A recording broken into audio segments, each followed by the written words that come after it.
जी नमस्कार, स्वागत है दोस्तों आपके अपने YouTube चैनल हिंदी परीक्षा एसके पर। तो आज की इस वीडियो में हम लोग फिर से बात करेंगे एक बहुत ही इंपॉर्टेंट प्रश्न के बारे में, जो कि प्रश्न है भाषा शिक्षण की प्रमुख विधियां बताना है कि भाषा हम लोग कैसे किसी को सिखाते हैं। आंसर में लिखेंगे भाषा शिक्षण की विधियां छात्रों को भाषा के विभिन्न पहलुओं जैसे सुनना, बोलना, पढ़ना, लिखना इन सबको सिखाने के लिए विकसित की गई है। मतलब किस तरह से इन सारी चीज़ों को बच्चों को सिखाए उसके लिए उसकी विधियां विकसित की गई है, उसका तरीका, उसका सिस्टम। इन विधियों का उद्देश्य है छात्रों को भाषा को प्रभावी और व्यवहारिक रूप से समझने और उपयोग करने में सक्षम बनाना। ये विधि इसलिए है ताकि हम बच्चे को अच्छे तरीके से उसे एजुकेटेड कर पाएँ कि वो अपने लाइफ में किस तरह से इन सारी चीज़ों का उपयोग करने में सक्षम हो सकेगा। पहला नंबर इसका जो विधि है वो है व्याकरण अनुवाद पद्धति, ग्रामर ट्रांसलेशन मेथड। यह पारंपरिक विधि है, बहुत पुरानी विधि है, जिसमें भाषा को व्याकरण के नियमों और अनुवाद के माध्यम से सिखाया जाता है। भाषा को किस तरह सिखाया जाता है? व्याकरण के नियमों से सिखाया जाता है, उसके अनुवाद के माध्यम से सिखाया जाता है। इसकी विशेषता क्या है? तो इसकी विशेषता ये है कि मुख्य ध्यान व्याकरण और शब्दावली पर होता है। इसका मुख्य जो ध्यान देते हैं हम लोग व्याकरण पर ही देते हैं और शब्दावली पर देते हैं। छात्रों से पाठ का अनुवाद कराया जाता है और रटने की प्रवृत्ति को बढ़ावा देती है। ये रटने की प्रवृत्ति को बढ़ावा देती है जो हमारी पारंपरिक विधियां हैं। फायदे हैं इसके कि व्याकरण की समझ मजबूत होती है, साहित्यिक भाषा पढ़ने में सहायक होती है, लेकिन इसके नुकसान भी हैं। बोलने और सुनने के कौशल पर बिल्कुल ध्यान नहीं दिया जाता है। भाषा का व्यवहारिक उपयोग सीमित है। ठीक है। दूसरा नंबर हम लोग का विधि आता है जिसे हम लोग बोलते हैं डायरेक्ट मेथड, मतलब प्रत्यक्ष विधि। इस विधि में छात्रों को भाषा सिखाने के लिए केवल लक्षित भाषा का ही उपयोग किया जाता है। जिस भाषा को आप सिखाना चाहते हैं ठीक उसी भाषा को सिखाते हैं। जैसे हम लोग अगर इंग्लिश सीखते हैं तो हमारी इंग्लिश हम लोग डायरेक्ट लैंग्वेज से डायरेक्ट मेथड से सीख लेते हैं। इसकी विशेषता है कि छात्रों को शब्दों और वाक्यों का अर्थ संदर्भ के माध्यम से समझाया जाता है। तो होता क्या है कि प्रत्यक्ष विधि में छात्रों के जो वाक्य के जो अर्थ होते हैं, जो उसके संदर्भ के माध्यम से समझाया जाता है, शब्द जो होते हैं उसका अर्थ। लेकिन यहाँ पे सुनने और बोलने की क्षमता पर जोर दिया जाता है, अनुवाद और मातृभाषा का उपयोग नहीं है। लेकिन सारी चीज़ों के कुछ फायदे हैं और कुछ नुकसान हैं। फायदे हैं, छात्रों को भाषा का व्यवहारिक ज्ञान मिलता है। ये फायदा है, भाषा व्यवहार कैसे होता है ये सारी चीज़ें बच्चे सीख सकते हैं। सुनने और बोलने की क्षमता जो है वो क्षमता में सुधार, दक्षता में सुधार होता है। ठीक है, सुनने और बोलने की जो दक्षता होती है वो बढ़ जाती है। हर चीज़ों का नुकसान भी है कि इसमें होता क्या है कि प्रारंभिक स्तर पर छात्रों को कठिनाई हो सकती है। इसमें जब पहले ये सारी चीज़ें शुरुआत करेंगे तो कठिनाई होगी। शिक्षक को लक्षित भाषा पर महारत होनी चाहिए। जो शिक्षक सिखाएंगे उनको बहुत सारी जानकारी होनी चाहिए। अच्छा, सब दृश्य विधियां मतलब ऑडियो विजुअल एड्स। तो इस विधि में वीडियो और ऑडियो सामग्रियों का उपयोग करके भाषा सिखाई जाती है, मतलब ऑडियो विजुअल मेथड। इसकी विशेषता है कि इसमें शब्द मतलब ऑडियो और दृश्य मतलब विजुअल सामग्री के माध्यम से शिक्षण होता है। ऑडियो विजुअल जो सामग्री है उनके माध्यम से शिक्षा दी जाती है। कहानियों, चित्रों और संवादों का उपयोग किया जाता है ताकि बच्चे उसे देख सकें। व्यवहारिक परिस्थितियों पर आधारित शिक्षण होती है, व्यवहार के ऊपर होती है। इसके भी कुछ फायदे और कुछ नुकसान है। इसका है कि छात्रों का ध्यान आकर्षित, बहुत वीडियो देखने से छात्रों का ध्यान जो आकर्षित होता है, सीखना रुचिकर और प्रभावी बनता है। जब आप किसी चीज़ को देखते हैं तो सीखते हैं बहुत अच्छा उसे। ठीक है। नुकसान हो गया कि संसाधनों की आवश्यकता होती है। नुकसान हो गया कि बहुत सारी चीज़ों की जरूरत पड़ेगी जब हम उसे विजुअलाइज करेंगे तो। ग्रामीण क्षेत्रों में इसकी कठिनाई भी है। नुकसान यही है कि ग्रामीण क्षेत्र में नहीं है, शहरी इलाका में सिर्फ अवेलेबल है।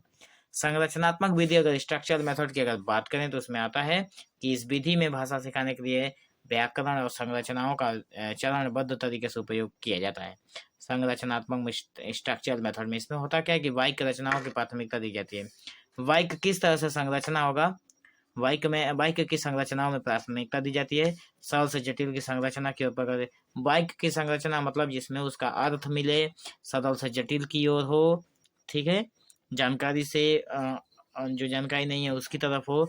दोहराव और अभ्यास पर जोर देता है, ये बार बार दोहराना पड़ता है और अभ्यास को बढ़ावा देता है। इसके भी कुछ फायदे हैं जिसमें व्याकरण और वाक्य रचना में सुधार आ जाता है, फायदा हो गया। सुनने और बोलने की क्षमता को कौशल में विकास हो जाता है, लेकिन नुकसान ये है कि साहित्यिक और रचनात्मक कौशल पर कम ध्यान दिया जाता है इसमें।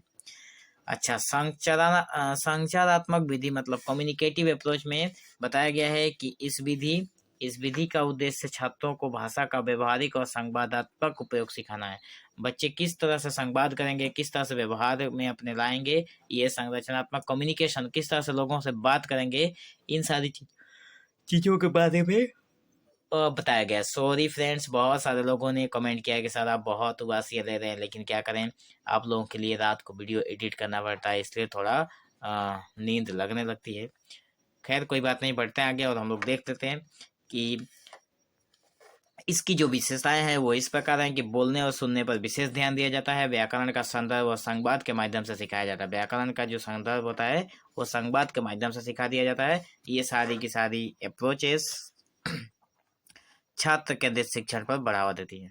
इसके फायदे क्या है? तो भाषा का व्यवहारिक उपयोग सिखाती है, छात्रों को आत्मविश्वास बढ़ाने में मदद करता है। नुकसान भी है, भाषा का औपचारिक नियमों को कम महत्व दिया जाता है।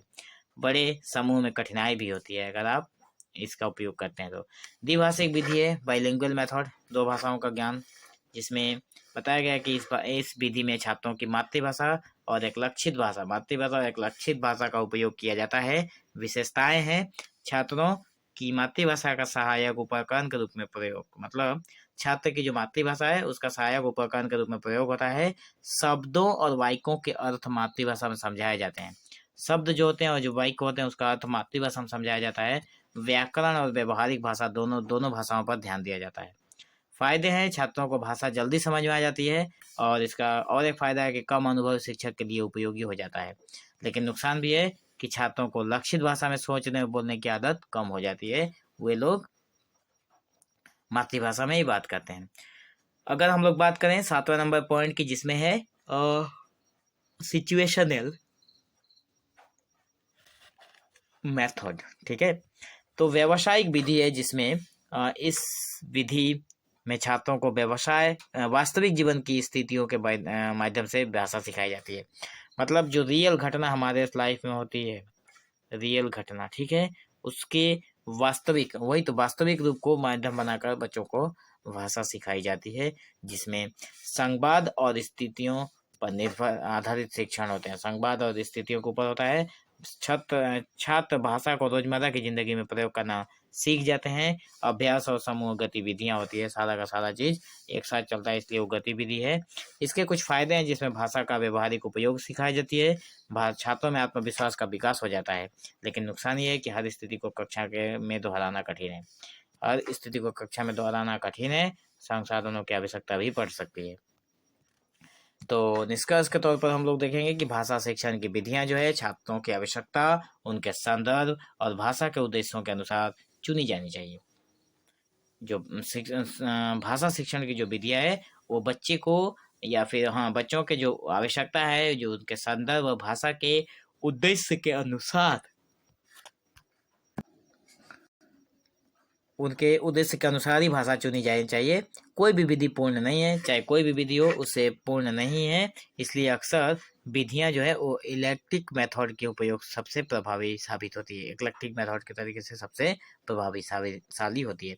अगर आप लोग जानना चाहते हैं कि इलेक्ट्रिक मेथड क्या है तो एक नेक्स्ट वीडियो में हम लोग इसके ऊपर भी बात करेंगे, लेकिन इस वीडियो में बस इतना ही। बढ़ते हैं आगे, और नेक्स्ट वीडियो के लिए आप लोग चैनल को सब्सक्राइब जरूर करके रखिए। और जो भी मैंने MHD7 का क्वेश्चन आंसर अपलोड किया है, कल आप लोगों का एग्जाम है, और उससे इसी क्वेश्चन में से आप लोगों का सारे के सारे क्वेश्चन कॉमन पड़ जाएंगे, जितना आप लोगों के एग्जाम में लिखना है। ज़्यादा नहीं, 10 मार्क्स के क्वेश्चन है, 50 मार्क्स के होंगे, आप लोगों को 5 क्वेश्चन लिखने से हो जाएगा। बहुत सारा वीडियो मैंने अपलोड किया है, आप लोग सारे के सारे वीडियो देखकर जरूर एग्जाम में जाइएगा। Thank you for watching this video, have an awesome day.